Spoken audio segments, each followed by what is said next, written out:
Capítulo 19. Les habló muchas cosas por parábolas. Durante el periodo del ministerio de Cristo que hasta aquí hemos considerado, su fama iba aumentando cada vez más por motivo de la autoridad con que hablaba y las muchas obras poderosas que hacía. A tal grado había crecido su popularidad, que lo seguían grandes multitudes siempre que iba de una parte a otra.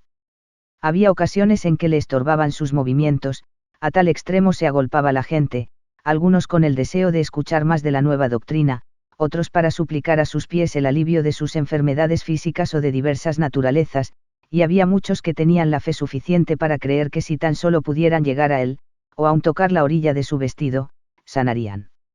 Uno de los efectos del entusiasmo del pueblo, motivo por el cual se aglomeraba y lo oprimía, fue dificultarle, y aun a veces imposibilitarle pronunciar eficazmente sus discursos. El lugar donde solía enseñar al aire libre, mientras se hallaba en la vecindad del mar o lago de Galilea, era la playa, y allí se reunían las multitudes para escucharlo. A solicitud de él, los discípulos habían dispuesto una barca que siempre tenían lista en la playa, y en ella acostumbraba sentarse, a corta distancia de la orilla, y desde allí predicar a la gente como lo había hecho en una ocasión anterior cuando llamó a los pescadores escogidos para que dejaran sus redes y lo siguieran. En una de estas ocasiones empleó un método de enseñanza que hasta entonces no había distinguido su manera de instruir. Consistió en el uso de parábolas, o historias sencillas para ilustrar sus doctrinas. Enseguida consideraremos algunas de ellas brevemente, disponiéndolas en la forma que resulte más provechosa a nuestro estudio, y al mismo tiempo conforme a lo que pudo haber sido, que nosotros sepamos, el orden en que las pronunció. El sembrador salió a sembrar. La primera, de acuerdo con el orden en que se relataron, fue la parábola del sembrador. Es un ejemplo espléndido de las parábolas de nuestro Señor en general, y de particular estima por motivo de su importante valor intrínseco, y porque su divino autor nos ha dado una interpretación comprensiva de la misma. La narración es la siguiente. He aquí, el sembrador salió a sembrar. Y mientras sembraba, parte de la semilla cayó junto al camino, y vinieron las aves y la comieron. Parte cayó en pedregales, donde no había mucha tierra, y brotó pronto, porque no tenía profundidad de tierra, pero salido el sol, se quemó, y porque no tenía raíz, se secó. Y parte cayó entre espinos, y los espinos crecieron, y la ahogaron. Pero parte cayó en buena tierra, y dio fruto, cuál a 100, cuál a 60, y cuál a 30 por uno. El que tiene oídos para oír, oiga. Esta nueva manera de enseñar, esta divergencia del método previamente empleado por el maestro para exponer sus doctrinas, causó que aún los discípulos más devotos se maravillaran. Los 12 y algunos otros vinieron a Jesús, cuando se hubo apartado de la multitud, y le preguntaron por qué había hablado a la gente de esa manera, y cuál era el significado de aquella parábola particular.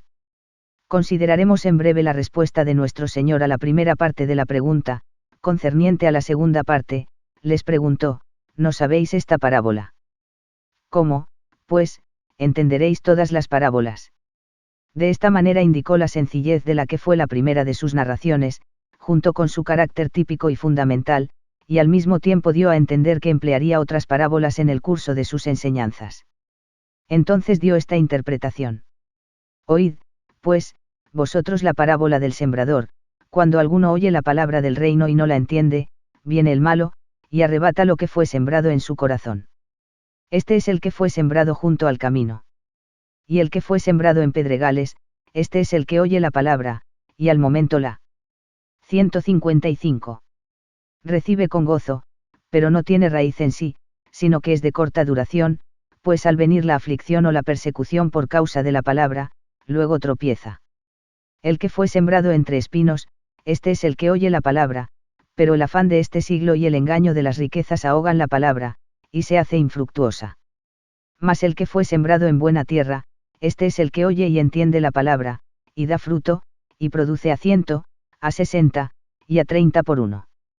Tal vez parezca redundante toda explicación adicional, sin embargo, quizá habrá cabida para algunas sugerencias sobre la aplicación individual de las lecciones que contiene. Observemos que el rasgo prominente de la historia es el de la condición cultivada o inculta del terreno. La semilla era la misma, así la que cayó en tierra buena como en tierra mala, en suelo húmedo y blando, o entre piedras y cardos. El método primitivo de sembrar, que aún se ve en muchos países, consistía en arrojar el puñado de semilla contra el viento para que se esparciera más extensamente. Cursaban por los campos galileíos senderos endurecidos por las pisadas de hombres así como de bestias. Aunque la semilla cayera en esta tierra, no podía crecer, las aves se llevaban los granos vivientes que yacían descubiertos y sin germinar, mientras que otros eran pisados y deshechos. Así es con la semilla de la verdad que llega al corazón endurecido, usualmente no puede echar raíz, y Satanás, como cuervo rapiñador, la arrebata, no sea que un grano o una sola semilla encuentre una hendidura en el suelo trillado, eche raíz y posiblemente se desarrolle. La semilla que cae en terreno de poca profundidad, debajo del cual se halla un yacimiento de piedra intacta o una costra dura, puede echar raíz y crecer por un corto tiempo, pero al llegar a la capa impenetrable, las raicillas descendientes se secan, y la planta se marchita y muere, porque son insuficientes los jugos nutritivos cuando no hay profundidad en la tierra. Así sucede con el hombre cuya sinceridad solo es superficial, cuya actividad se desvanece cuando tropieza con obstáculos o viene la oposición, aun cuando manifiesta entusiasmo por un tiempo, la persecución lo desalienta, se ofende o tropieza, y no permanece. La semilla que se siembra donde abundan los espinos y cardos no tarda en morir ahogada. Igual cosa acontece con el corazón humano que se entrega a las riquezas y a la incitación de los placeres, pues aunque recibe la semilla viviente del Evangelio, no rinde una cosecha de grano útil, sino más bien una espesa maraña de hierbas nocivas.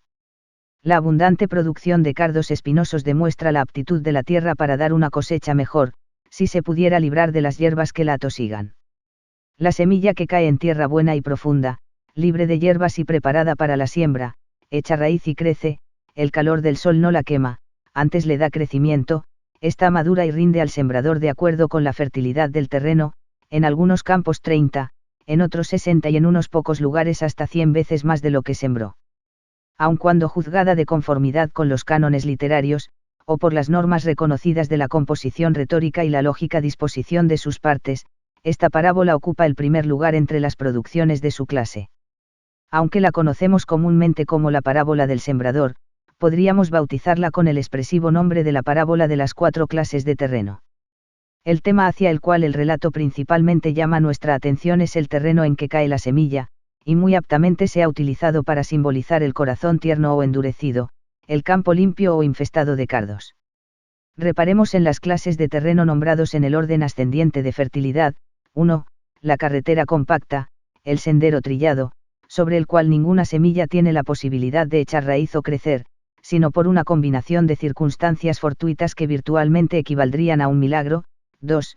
La delgada capa de tierra que cubre un yacimiento impenetrable de piedra, sobre la cual la semilla puede germinar pero nunca madurar. 3.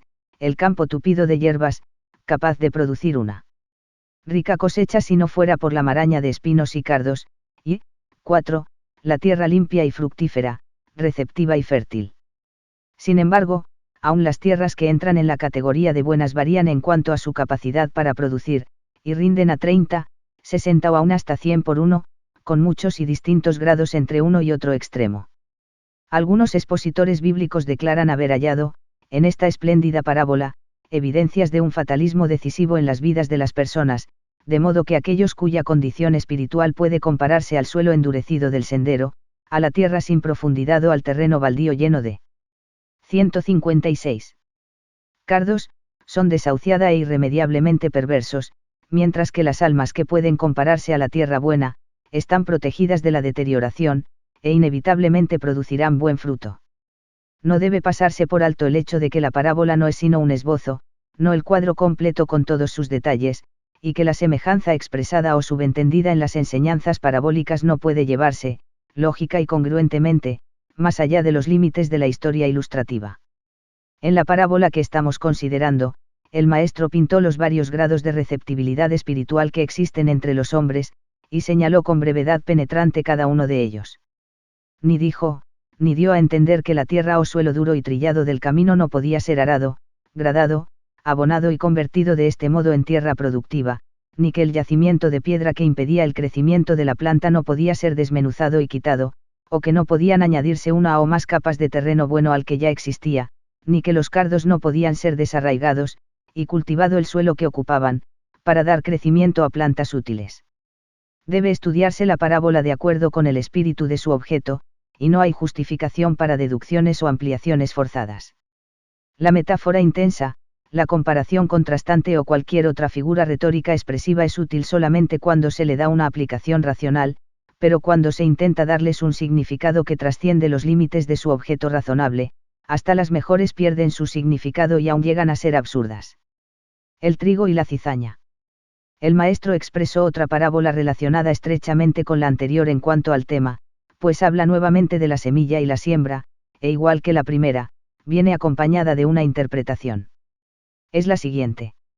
El reino de los cielos es semejante a un hombre que sembró buena semilla en su campo, pero mientras dormían los hombres, vino su enemigo y sembró cizaña entre el trigo, y se fue. Y cuando salió la hierba y dio fruto, entonces apareció también la cizaña. Vinieron entonces los siervos del padre de familia y le dijeron, Señor, no sembraste buena semilla en tu campo. ¿De dónde, pues, tiene cizaña? Él les dijo, un enemigo ha hecho esto. Y los siervos le dijeron, ¿quieres, pues, que vayamos y la arranquemos? Él les dijo, no, no sea que al arrancar la cizaña, arranquéis también con ella el trigo. Dejad crecer juntamente lo uno y lo otro hasta la siega, y al tiempo de la siega yo diré a los segadores, recoged primero la cizaña, y atadla en manojos para quemarla, pero recoged el trigo en mi granero. Cuando Jesús se hubo retirado a la casa donde estaba alojado, los discípulos vinieron a él, diciendo, explícanos la parábola de la cizaña del campo. Respondiendo él, les dijo, el que siembra la buena semilla es el Hijo del Hombre. El campo es el mundo, la buena semilla son los hijos del reino, y la cizaña son los hijos del malo. El enemigo que la sembró es el diablo, la siega es el fin del siglo, y los segadores son los ángeles. De manera que como se arranca la cizaña, y se quema en el fuego, así será en el fin de este siglo. Enviará el Hijo del Hombre a sus ángeles, y recogerán de su reino a todos los que sirven de tropiezo, y a los que hacen iniquidad, y los echarán en el horno de fuego, allí será el lloro y el crujir de dientes. Entonces los justos resplandecerán como el sol en el reino de su Padre. El que tiene oídos para oír, oiga. De acuerdo con la explicación del propio autor, el sembrador era él, el Hijo del Hombre, y en vista de que la situación en que el trigo y la cizaña crecerán juntos habrá de continuar hasta el fin del siglo, aquellos que fueren nombrados para trabajar en el ministerio después de él, son por implicación directa, sembradores también. En esta parábola la semilla no representa el propio Evangelio, como en la otra, sino los hijos de los hombres, la buena semilla simboliza a los de corazón sincero y pensamientos rectos, que son hijos del reino, mientras que la cizaña representa a todos los que han entregado su alma a la iniquidad y son contados como hijos del malo. Inspirados de celo por el bien de su Señor, los siervos habrían desarraigado la cizaña por la fuerza, pero se les restringió, ya que su método, imprudente aunque bien intencionado, habría puesto en peligro al trigo tierno, porque 157. En las primeras etapas de su desarrollo habría sido difícil distinguir lo uno de lo otro, y por estar entrelazadas las raíces se destruiría mucho grano de rico valor. Una de las lecciones cardinales de la parábola, aparte de la representación de verdaderas situaciones presentes y futuras, tiene que ver con la paciencia, longanimidad y tolerancia, cada una de las cuales es atributo de Dios y rasgo de carácter que conviene a todos los hombres cultivar. La cizaña que se menciona en la historia puede ser considerada como cualquier especie de planta nociva, particularmente aquella que en su estado tierno es semejante al grano bueno. Uno sembrar o esparcir la semilla de la hierba mala en un campo donde ya se ha plantado el grano, constituye una ofensa perversa que no es desconocida ni aun en la actualidad. La propia exposición del Señor establece la certeza de que habrá una época de separación, cuando se recogerá el trigo en el granero del Señor y la cizaña será quemada para que su semilla nociva no vuelva a reproducirse. Es de tanta importancia la lección incorporada en esta parábola, y tan seguro el cumplimiento literal de las predicciones contenidas en ella, que el Señor ha dado una explicación adicional, por medio de una revelación, en la dispensación actual, época en la cual la aplicación es directa e inmediata.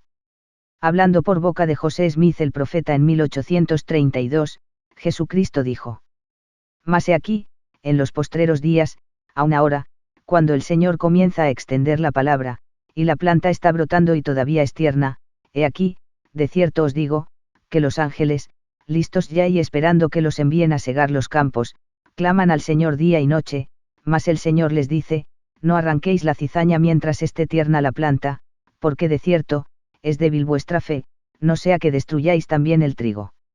Dejad, pues, que crezcan juntos el trigo y la cizaña hasta que la cosecha esté enteramente madura, entonces primero cogeréis el trigo de entre la cizaña, y después de coger el trigo, he aquí, la cizaña será atada en manojos, y el campo quedará listo para quemarse.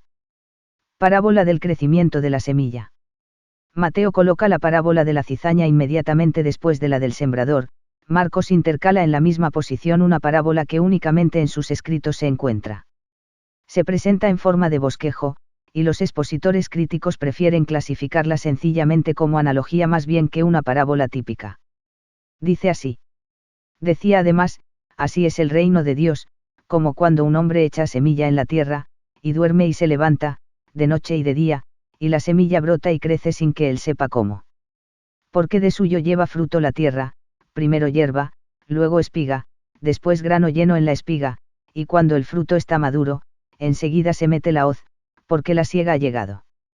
No hallamos nada que nos indique si los discípulos le suplicaron al maestro que les interpretara esta parábola o alguna de las otras que siguieron. 11 En la narración anterior hallamos ilustrado en forma eficaz el hecho de la vitalidad de la semilla de verdad, aun cuando el método secreto de su desarrollo sea un misterio para todos, salvo para Dios.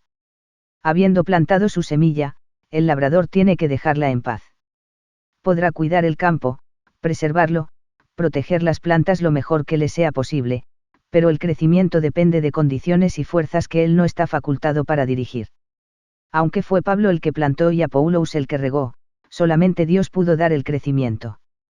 El que sembró puede dedicarse a sus otros asuntos, porque el campo no exige su atención continua o exclusiva, mas con todo, bajo la influencia del sol y la lluvia, del viento y del rocío, brota la hoja, se forma la espiga y en el debido tiempo el grano se desarrolla en la espiga. Entonces, cuando el fruto está maduro, el hombre gozosamente recoge su cosecha. El sembrador de esta narración es el predicador autorizado de la palabra de Dios, es quien planta la semilla del Evangelio en el corazón de los hombres sin saber cuál será el producto. Procede a efectuar el mismo ministerio u otro semejante en otros sitios, atendiendo a sus deberes señalados en distintos campos, y con fe y esperanza deja en manos de Dios los resultados de su siembra. Por medio. 158. De la cosecha de almas, convertidas mediante su labor, prospera y es feliz. Probablemente esta parábola fue dirigida con mayor particularidad a los apóstoles y los más devotos de entre los otros discípulos, más bien que a toda la multitud. La lección es para los maestros y los que obran en los campos del Señor, para los que han sido nombrados sembradores y segadores. Es de valor perenne, tan aplicable en la actualidad como cuando se narró por primera vez. Siémbrese la semilla, aunque el sembrador sea llamado inmediatamente después a otros campos o a otros deberes, en la feliz cosecha hallará su recompensa. La semilla de mostaza. Otra parábola les refirió, diciendo, el reino de los cielos es semejante al grano de mostaza, que un hombre tomó y sembró en su campo, el cual a la verdad es la más pequeña de todas las semillas, pero cuando ha crecido, es la mayor de las hortalizas y se hace árbol, de tal manera que vienen las aves del cielo y hacen nidos en sus ramas. Esta pequeña historia, dirigida a la multitud congregada, debe haber causado que muchos se pusieran a pensar, tanto por la sencillez del hecho relatado, como por la aplicación, tan completamente opuesta al genio judío, que se le dio.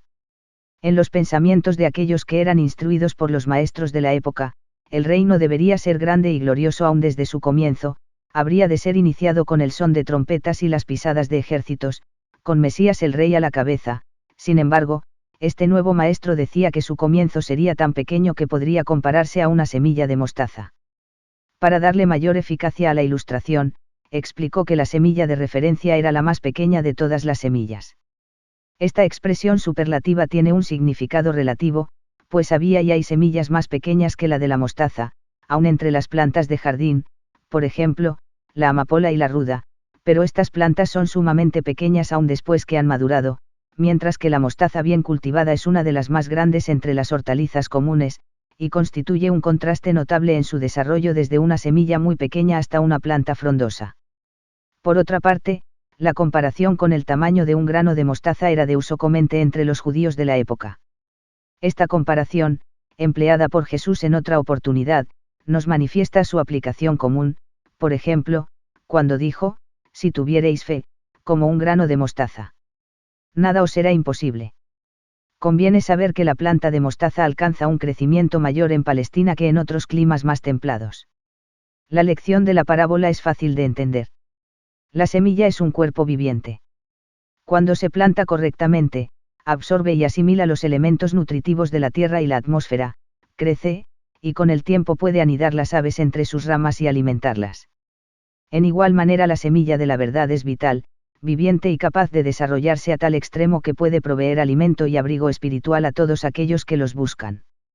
En ambos conceptos, la planta madura produce abundancia de semillas, de manera que con un solo grano se podría llenar un campo entero. La levadura. Otra parábola les dijo: el reino de los cielos es semejante a la levadura que tomó una mujer, y escondió en 3 medidas de harina, hasta que todo fue leudado. Fácilmente se disciernen 2 puntos de semejanza, así como de contraste, entre esta parábola y la anterior. En cada una de ellas se ilustra esa inherente vitalidad y capacidad para lograr el desarrollo, elemento tan esencialmente característico del reino de Dios. Sin embargo, la semilla de mostaza representa el efecto del crecimiento vital cuando se recoge exteriormente la substancia de valor, mientras que la levadura disemina y difunde su influencia, desde adentro hacia afuera, por toda la 159. Masa, densa y compacta cuando no es leudada. Ambos procedimientos representan un medio a través del cual el espíritu de verdad surte su eficacia. La levadura es un organismo viviente no menos verdadero que la semilla de mostaza. Al grado que la planta microscópica de la levadura se desarrolla y se multiplica adentro de la masa, sus incontables células vivientes penetran toda la pasta, y cada partícula leudada tiene la facultad para surtir igual efecto en otra medida de harina debidamente preparada. El método de leudar, o hacer que la masa se esponje mediante la fermentación de la levadura que le ha sido añadida, es lento, y tan quieto y aparentemente imperceptible como la semilla plantada que crece sin más atención o cuidado por parte del sembrador. El tesoro escondido. Además, el reino de los cielos es semejante a un tesoro escondido en un campo, el cual un hombre halla, y lo esconde de nuevo, y gozoso por ello va y vende todo lo que tiene, y compra aquel campo. Esta y las 2 parábolas que siguen se encuentran solamente en los escritos de Mateo, y el lugar que le señala en su narración indica que fueron dichas en casa, a los discípulos, únicamente, después que la multitud se hubo ido. La búsqueda de tesoros siempre es atrayente. El hallazgo de valores enterrados no era cosa fuera de lo común en la época de que hablamos, porque era usual entre la gente la costumbre de esconder sus tesoros cuando había peligro de alguna incursión de bandidos o de invasiones hostiles. Observemos que el descubrimiento del tesoro por el hombre feliz y afortunado se representa como accidental más bien que como el resultado de una búsqueda diligente. Gustosamente vendió todo lo que poseía a fin de serle posible comprar el campo. El tesoro escondido es el reino de los cielos. Cuando un hombre lo encuentra, debe estar dispuesto a sacrificar cuanto tiene, si por ese medio puede adquirirlo. Su gozo a causa de su nueva posesión será infinito, y las riquezas que contiene serán suyas allende la tumba, si tan solo continúa siendo un dueño digno. Los casuistas han preguntado si no hubo algo de impropiedad en la manera en que procedió el hombre de la narración, en vista de que no comunicó el hecho de su descubrimiento al dueño del campo, a quien, según ellos, el tesoro justamente pertenecía. No importa cuál sea la opinión que uno se forme de la ética con que obró el comprador, lo que hizo no fue ilícito, pues la ley judía expresamente declaraba que el comprador de una propiedad llegaba a ser el dueño legal de todo lo que hubiera en el terreno. Ciertamente Jesús no estaba recomendando un acto impropio, y si el relato no hubiera sido probable en todos sus detalles, no habría tenido ningún valor como parábola. El maestro enseñó por medio de esta ilustración que, habiéndose encontrado el tesoro del reino, el descubridor no debe perder el tiempo ni escatimar ningún sacrificio que fuere necesario hacer, a fin de obtener el título de propiedad. La perla de gran precio. También el reino de los cielos es semejante a un mercader que busca buenas perlas, que habiendo hallado una perla preciosa, fue y vendió todo lo que tenía y la compró.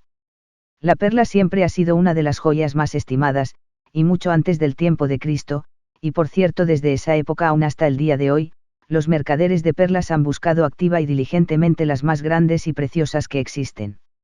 Al contrario del hombre de la última parábola, que descubrió un tesoro escondido con muy poco o ningún trabajo, el mercader de esta historia dedicó todas sus energías a la búsqueda de perlas buenas, ya que su negocio era encontrarlas y obtenerlas. Cuando al fin vio la perla que sobrepujaba a las demás, aunque el costo era elevadísimo, pues por cierto así debía ser, gustosamente vendió todas sus otras piedras preciosas. De hecho, sacrificó todo lo que tenía, joyas y otras posesiones, y compró la perla de gran precio. Los que buscan la verdad 160. Pueden adquirir muchas cosas buenas y deseables sin hallar la verdad más grande de todas, la verdad que puede salvarlos. Sin embargo, si indagan con persistencia y rectas intenciones, si verdaderamente están buscando perlas y no imitaciones, las hallarán. Los hombres que buscando y rebuscando descubren las verdades del reino de los cielos, tal vez tengan que descartar muchas de sus tradiciones estimadas, y aun sus teorías de filosofías imperfectas y de la falsamente llamada ciencia cero si desean obtener para sí la perla de gran precio. Cabe observar que en esta parábola, así como en la del tesoro escondido, el precio del artículo es todo lo que uno tiene. Ningún hombre puede llegar a ser ciudadano del reino, si solamente abandona parte de sus intereses anteriores, tiene que renunciar a todo lo que sea ajeno al reino, o no podrá ser contado entre los que pertenecen a él. Si con toda disposición uno sacrifica cuanto posee, hallará que tiene lo suficiente. El costo del tesoro escondido, y de la perla, no es una cantidad fija, igual para todos, sino todo lo que uno posee. Aun el más pobre puede obtener posesión perpetua, el precio de la compra requiere que entregue todo lo que tenga. La red del Evangelio. Asimismo el reino de los cielos es semejante a una red, que echada en el mar, recoge de toda clase de peces, y una vez llena, la sacan a la orilla, y sentados, recogen lo bueno en cestas, y lo malo echan fuera. Así será al fin del siglo, saldrán los ángeles, y apartarán a los malos de entre los justos, y los echarán en el horno de fuego, allí será el lloro y el crujir de dientes. El Evangelio del reino surte su efecto en hombres de distintos pensamientos, hombres buenos y malos, de todas las nacionalidades y razas. Los pescadores de hombres son diestros, activos y minuciosos en su pesca. La selección o separación se lleva a cabo después de sacar la red a la orilla del mar, y así como el pescador desecha todos los peces malos y retiene los buenos, en igual manera los ángeles, que cumplen con la voluntad del Hijo del Hombre, apartarán a los justos y a los malvados, preservando a aquellos para la vida eterna y consignando a estos a la destrucción. Pero ha habido quienes desatinadamente han intentado llevar la aplicación de la parábola más allá del objeto que propuso el autor, manifestando su crítica mediante el concepto de que, sean buenos o malos, los pescados mueren. Sin embargo, los buenos mueren para fines útiles, los malos para desaprovechamiento total. Aun cuando todos los hombres mueren, no mueren para el mismo fin, unos pasan a su reposo y saldrán en la resurrección de los justos, otros van a un estado de aflicción e inquietud donde esperarán con ansia y temor la resurrección de los malvados. El hincapié que se hace en la separación decretada de los justos y los injustos, y en el temible destino de aquellos que son dignos de condenación, pone de relieve la semejanza entre la aplicación de esta parábola y la de la cizaña. Se puede notar un paralelismo adicional en el aplazamiento del juicio hasta el fin del siglo, expresión por la cual se nos da a entender la consumación de la obra del Redentor después del milenio, y la resurrección final de todos los que hayan existido sobre la tierra. Habiendo pronunciado esta parábola, la última de las que se hallan escritas en el capítulo 13 de Mateo, Jesús preguntó a los discípulos, ¿habéis entendido todas estas cosas? Ellos respondieron, sí, Señor. Entonces recalcó el hecho de que debían estar preparados, como maestros bien dispuestos, para sacar del depósito de sus almas tesoros de cosas nuevas y de cosas viejas para la edificación del mundo. El propósito de las parábolas de Cristo. Como se dijo anteriormente, los 12 y algunos otros discípulos se sorprendieron de esta innovación del Señor de instruir por medio de parábolas. Antes de la ocasión había expresado sus doctrinas con claridad manifiesta, como se ve en las enseñanzas explícitas del Sermón del Monte. 161. Cabe tomar nota que se introdujo la enseñanza por parábolas cuando se manifestó una fuerte oposición contra Jesús, y cuando los escribas, fariseos y rabinos escrupulosamente espiaban sus obras, siempre listos para acusarlo con alguna palabra. Era común el uso de las parábolas entre los maestros judíos, y cuando adoptó esta manera de instruir, Jesús realmente estaba siguiendo una de las costumbres de la época, pero entre las parábolas que él habló, y las de los eruditos, en sí hay más comparación que la de un contraste notable en extremo. A los discípulos elegidos y devotos que vinieron al maestro para preguntarle por qué había cambiado de la enseñanza directa a las parábolas, él explicó uno que aun cuando a ellos les era concedido el privilegio de recibir y entender las verdades más profundas del Evangelio, los misterios del reino de los cielos, como él lo expresó, era imposible que el pueblo en general alcanzara esa plenitud de entendimiento, debido a su falta de receptividad y preparación. A los discípulos que ya habían aceptado gustosamente los primeros principios del Evangelio de Cristo, les sería dado más, mientras que a aquellos que habían rechazado el don ofrecido les sería quitado aún lo que anteriormente habían recibido. Por eso les hablo por parábolas, dijo él, porque viendo no ven, y oyendo no oyen, ni entienden. Citando las palabras de Isaías, demostró que se había previsto el estado de tinieblas espirituales que entonces existía entre los judíos, palabras con que el antiguo profeta había declarado que la gente se volvería ciega, sorda y dura de corazón respecto de las cosas de Dios, de manera que aun cuando oyeran y vieran físicamente, sin embargo, no entenderían. Palpablemente se manifiesta un elemento de misericordia en la forma parabólica de instrucción que nuestro Señor adoptó en las condiciones que en esa época prevalecían. Si en todo tiempo hubiera enseñado con declaraciones explícitas que no necesitaran interpretación, muchos de sus oyentes habrían sido condenados, pues su fe era demasiado débil y sus corazones estaban insuficientemente preparados para romper las cadenas del tradicionalismo y del prejuicio nacido del pecado, al grado de aceptar y obedecer la palabra salvadora. Su incapacidad para entender los requisitos del Evangelio daría a la misericordia alguna medida justa de derecho sobre ellos, mientras que si hubiesen rechazado la verdad con pleno entendimiento, la justicia inflexible ciertamente habría exigido su condenación. En esta amonestación del maestro quedó subentendido el hecho de que la lección de las parábolas podría entenderse por medio del estudio, la oración y la investigación. El que tiene oídos para oír, oiga.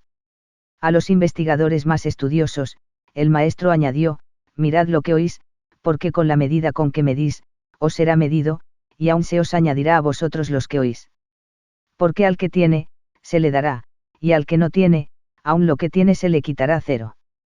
Dos hombres podrán oír las mismas palabras, uno de ellos escucha con desidia e indiferencia, el otro con una mente activa, resuelto a aprender todo lo que las palabras puedan comunicarle, y habiendo oído, el hombre diligente va luego para hacer las cosas que le fueron recomendadas, mientras que el indiferente las desatiende y las olvida. Uno es prudente, el otro imprudente, uno ha escuchado para su beneficio eterno, el otro para su condenación sin fin. En el hecho psicológico de que los acontecimientos de una narración impresionante, aunque sencilla, pueden vivir hasta en los pensamientos de aquellos que por lo pronto están incapacitados para percibir otro significado más que el de la propia historia, encontramos otro ejemplo de la misericordiosa adaptación de la palabra de la verdad a los varios grados de capacidad de aquellos que escuchaban las parábolas. Más de un campesino que oyó el breve relato de sembrador y las 4 clases de terreno, de la cizaña que sembró el enemigo de noche, de la semilla que creció aunque el sembrador la había olvidado por un tiempo, recordaría estas cosas a través de las circunstancias habituales de su trabajo cotidiano. El jardinero se acordaría de la historia de la semilla de mostaza cada vez que sembrara de nuevo, o cuando mirara la planta umbrosa, o los nidos de las aves en sus ramas. La señora de casa sentiría de nuevo la impresión de la historia de la levadura al preparar su masa. El pescador con sus redes pensaría de nuevo en los peces buenos y malos, y compararía la manera en que separaba su pesca con el juicio venidero. Entonces, cuando el tiempo y la experiencia, incluso quizá algún sufrimiento, los hubiera preparado para pensamientos más profundos. 162. Encontrarían y descubrirían las semillas vivientes de la verdad del Evangelio dentro de la cáscara de un simple relato. Las parábolas en general. El rasgo esencial de una parábola es el de la comparación o semejanza, por medio de la cual se utiliza un acontecimiento común y bien entendido para ilustrar un hecho o principio no expresado directamente en la narración. Es incorrecto el concepto popular de que la parábola necesariamente se basa en un acontecimiento ficticio, pues en vista de que la historia o circunstancia de la parábola debe ser sencilla y ciertamente bien conocida, por fuerza tiene que ser verdadera. No hay ficción en las parábolas que hemos estudiado hasta ahora. Las narraciones fundamentales son tomadas de la vida real y las circunstancias citadas son hechos verificados. El relato o suceso sobre el cual se funda la parábola puede ser un acontecimiento real o ficticio, pero si es ficticio, la historia debe ser consecuente y probable, sin ninguna mezcla de lo extraordinario o milagroso. En este respecto la parábola se distingue de la fábula, pues esta es imaginaria, exagerada e improbable en cuanto a los hechos. Por otra parte, hay semejanza en los éñenes de una y otra, Porque la parábola tiene como objeto comunicar una importante verdad espiritual, mientras que la moraleja, así llamada, de la fábula solo sirve, cuando más, para dar a entender algún logro mundano y beneficio personal. Las historias de árboles, animales y cosas inanimadas que hablan entre sí o con las personas, son completamente imaginarias, son fábulas o apólogos, bien sea que el desenlace se considere bueno o malo, al lado de la parábola, indican contraste pero no similitud.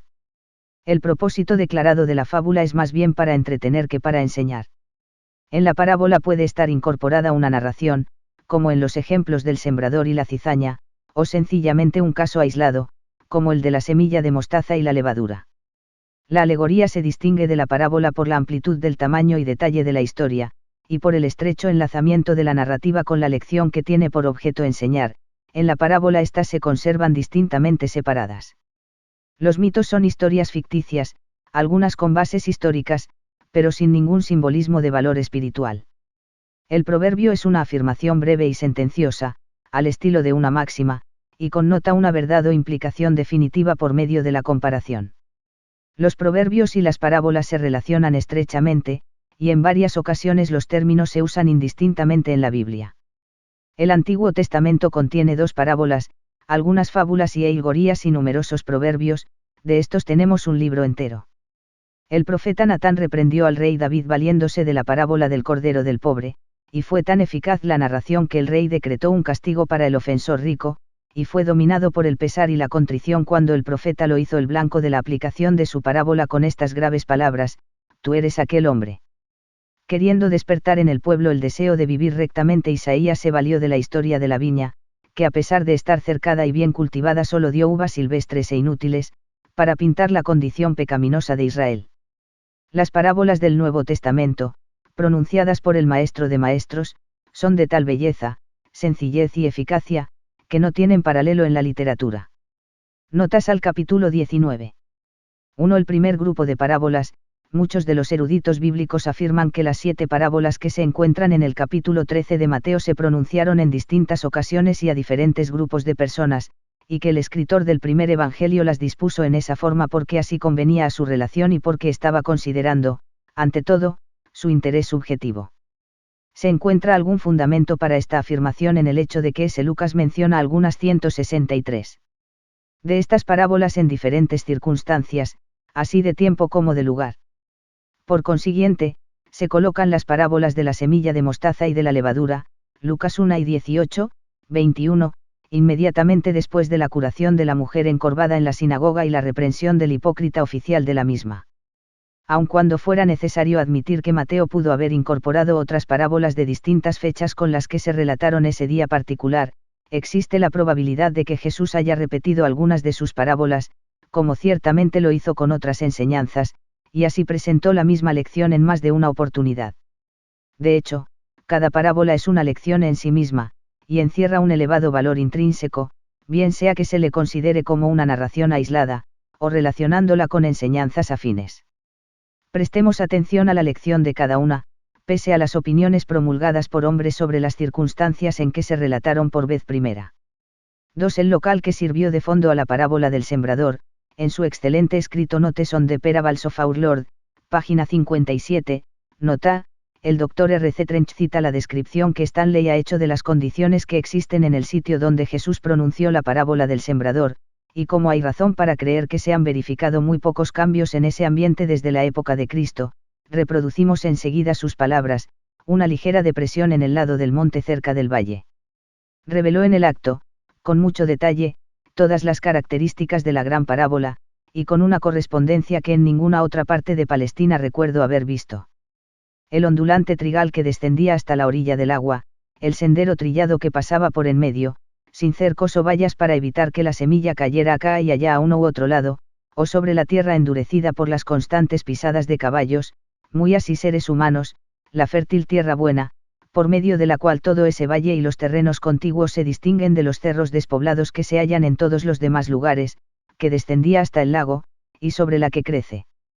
Donde no hay interrupción, una vasta espesura de plantas de trigo, el terreno pedregoso del monte que sobresale aquí y allí en medio de los trigales, así como en otras partes de la falda del monte cubierta de hierba, los grandes arbustos espinosos, los nabk, que se yerguen, a semejanza de los árboles frutales del interior, en medio del trigo ondulante. 3. Cizaña. En ninguna otra parte de la Biblia se usa esta palabra sino en relación con esta parábola. Desde luego, cualquier clase de hierba nociva, particularmente la de naturaleza venenosa que seriamente perjudicara la cosecha recogida, convendría al objeto del maestro en la ilustración. La creencia tradicional comúnmente aceptada es que la planta a que se hace referencia en la parábola es una hierba gramínea, conocida entre los botánicos con el nombre genérico de Lolium temulentum. La planta es muy parecida al trigo en las primeras etapas de su desarrollo, y aún en la actualidad causa grandes molestias a los agricultores de Palestina. Los árabes la llaman zoban o zaban, nombre que, según las palabras de Thompson citadas por Arnott, guarda cierto parecido con la palabra original en el texto griego. El autor del artículo cizaña en Smith's Dictionary dice, los críticos y expositores concuerdan que el plural griego cizania de la parábola, Mateo 1 y 25, se refiere a una hierba gramínea que lleva el nombre de Lolium temulentum. Se halla extensamente difundida, y es la única de su especie que tiene propiedades nocivas.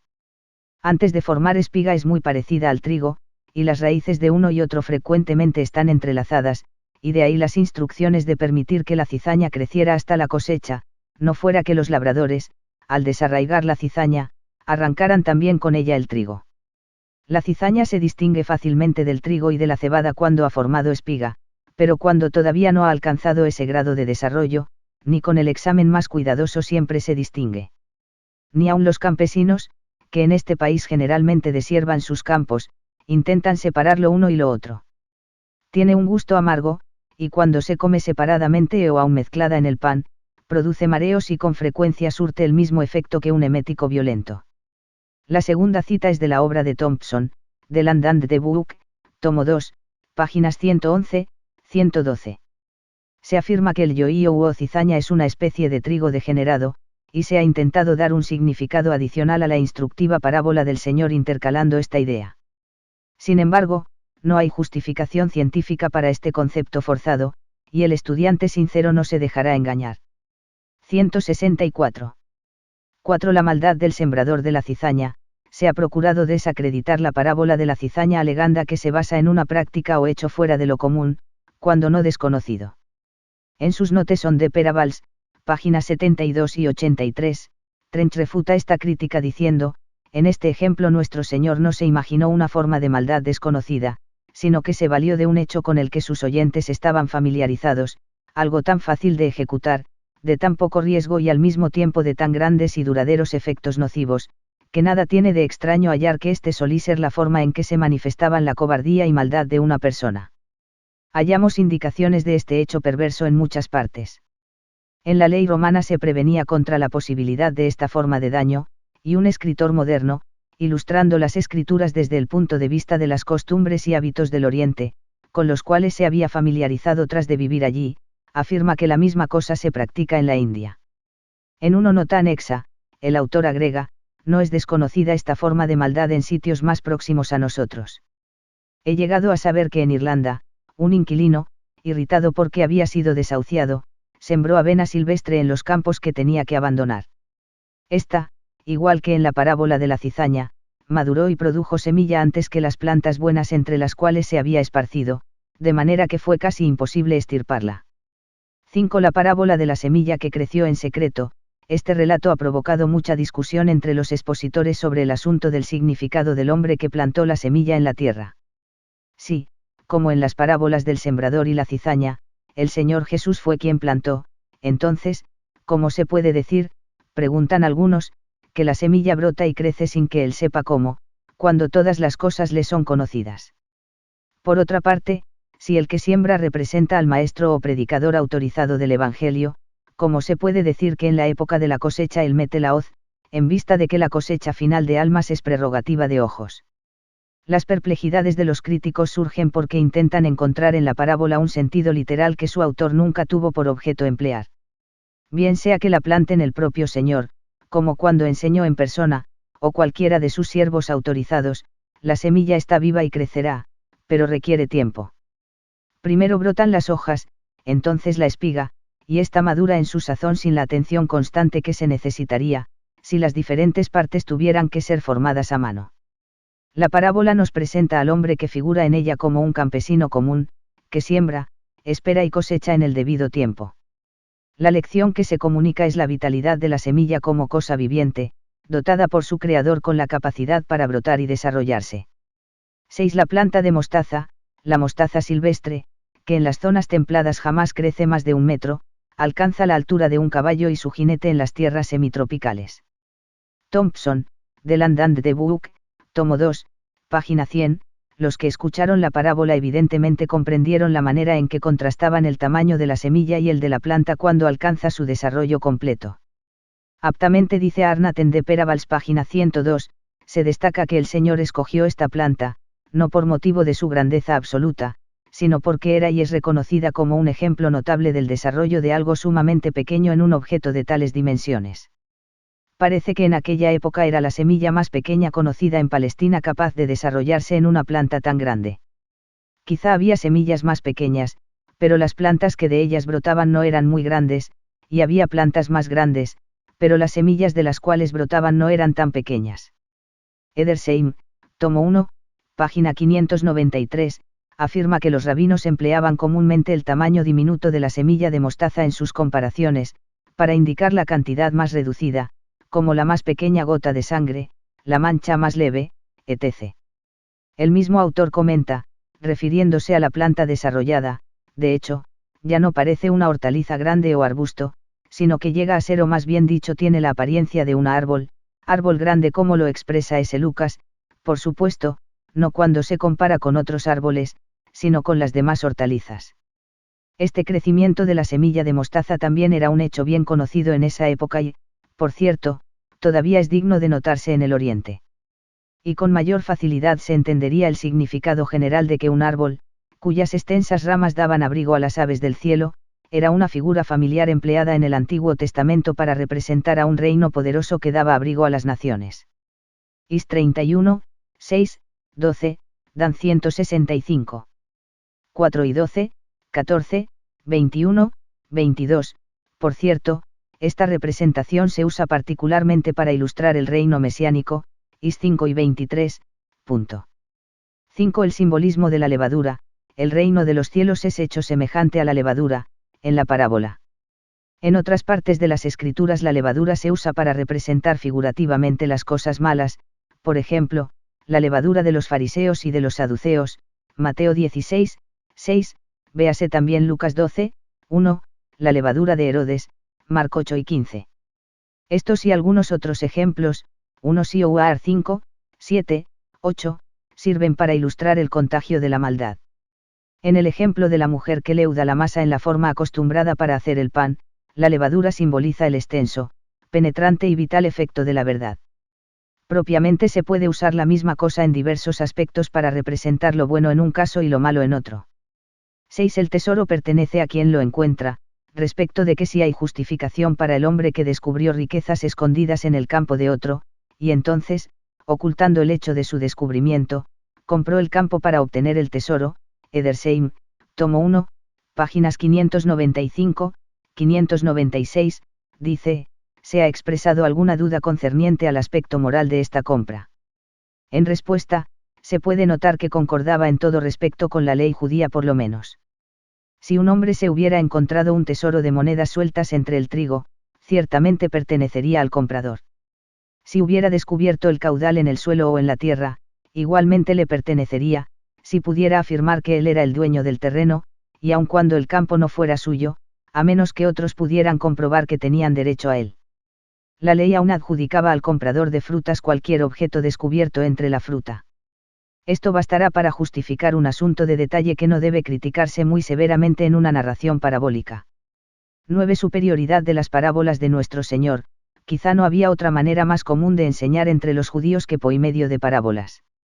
Salvo que en el caso de ellos, eran, casi sin excepción, ilustraciones de lo que previamente se había dicho o enseñado, mientras que en el caso de Cristo, sirvieron de fundamento a sus enseñanzas. En el primer caso, se tenía por objeto dar a la instrucción espiritual la apariencia de ser judía y nacional, en el segundo, se procuraba comunicar la enseñanza espiritual en una forma que se acomodara al punto de vista de los oyentes.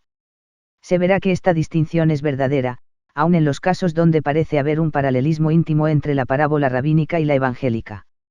Sería por demás decir que, en lo que concierne a su espíritu, difícilmente se puede hacer una comparación entre estas parábolas sino como contraste. Edersheim, tomo 1, páginas 580, 581, Heike dice en su Lige and Words of Christ, otros habrán pronunciado parábolas, pero Jesús los sobrepuja a tal extremo, que justamente puede llamársele el creador de esta manera de instruir. Tomo 2, página 145. 10 parábolas y otras formas de analogía. La parábola también se distingue claramente del proverbio, si bien es cierto que hasta cierto grado las palabras se usan indistintamente en el Nuevo Testamento, y aun como equivalentes. De manera que cuando el Señor usó el proverbio, probablemente familiar para sus oyentes, si el ciego guiare al ciego, ambos caerán en el hoyo, Pedro le dijo, explícanos esta parábola, Mateo 3 y 14, 15. También Lucas 5 y 36 es un proverbio o expresión proverbial, más bien que parábola, como lo expresa el texto. Por otra parte, los que son llamados proverbios en el Evangelio de Juan, aun cuando no son parábolas de acuerdo con el significado preciso de la palabra, tienen más afinidad con la parábola que con el proverbio, de hecho, son alegorías, como por ejemplo, la relación que Cristo establece con su pueblo, valiéndose de la figura de un pastor y sus ovejas. Juan 10, 6, compárese con 4 y 25, 29, es fácil explicar este intercambio de palabras. En parte se debe a que la misma palabra en hebreo significa parábola y también proverbio. Note son de Parables, por Trench páginas 9, 10. Para la conveniencia de los lectores que no tengan un diccionario a la mano mientras estudian, damos las siguientes definiciones. Alegoría, ficción en virtud de la cual una cosa representa o simboliza otra. Apólogo, fábula o historieta moral, especialmente aquella en que los animales o cosas. 166. Inanimadas hablan no actúan, y por medio de la cual se enseña o se indica una lección útil. Fábula, un corto relato, fingido o inventado para incorporar una moraleja, y emplea animales y aun cosas inanimadas para dialogar y actuar como seres racionales, leyenda o mito. Mito, una narración ficticia o conjetural presentada como hecho histórico, pero sin ningún fundamento real. Parábola, una relación breve o alegoría descriptiva, fundada en escenas o acontecimientos reales, como los que ocurren en la naturaleza o la vida humana, y usualmente con una aplicación moral o religiosa. Proverbio, un refrán o dicho conciso y expresivo que condensa en forma humorosa o impresionante la cordura de la experiencia, un dicho popular en forma epigramática, familiar y extensamente conocido. 11 parábolas, etc. del Antiguo Testamento. En lo que concierne a parábolas, en la acepción más estricta de la palabra, el Antiguo Testamento contiene solamente 2. 2 Sam 12, 1:17, Isa 5, 1:7. Otras historietas, como la de los árboles que se reunieron para elegir un rey, Jue 9, 8, así como la del cardo y el cedro, 2R 14, 9, son más bien fábulas. Otras, como el relato de Ezequiel acerca de las 2 águilas y la vid, 17, 2-15, y la olla, 24, 3-14, son alegorías. Sin embargo, el pequeño número de narraciones parabólicas que se encuentran en el Antiguo Testamento no debe interpretarse como señal de que había indiferencia hacia esta forma literaria porque no era propia para la instrucción moral. Solo el número es aparentemente pequeño. En realidad, abundan las semejanzas, y aun cuando no se expresan particularmente en forma de narración ficticia, sin embargo, sugieren y proporcionan los materiales para esta forma de narrativa. Standard Bible Dictionary, por Cenos, artículo parábolas. Si aplicamos la designación parábola en su significado más extenso, a fin de comprender en ella todas las formas ordinarias de analogía, podemos enumerar las siguientes parábolas más impresionantes del Antiguo Testamento: los árboles eligen rey, Jue 9, 7, la oveja del hombre pobre, 2 Sam 12, 1, los hermanos contendientes y el vengador, 2 Sam 14, 1, la historia del fugitivo, IR 20, 35, el cardo y el cedro, 2R 14, 9, la viña y las uvas silvestres, Isa 5, 1, las águilas y la vid. Is 17, 3, los cachorros del león, Is 19, 2, la olla de carne, Is 24, 3.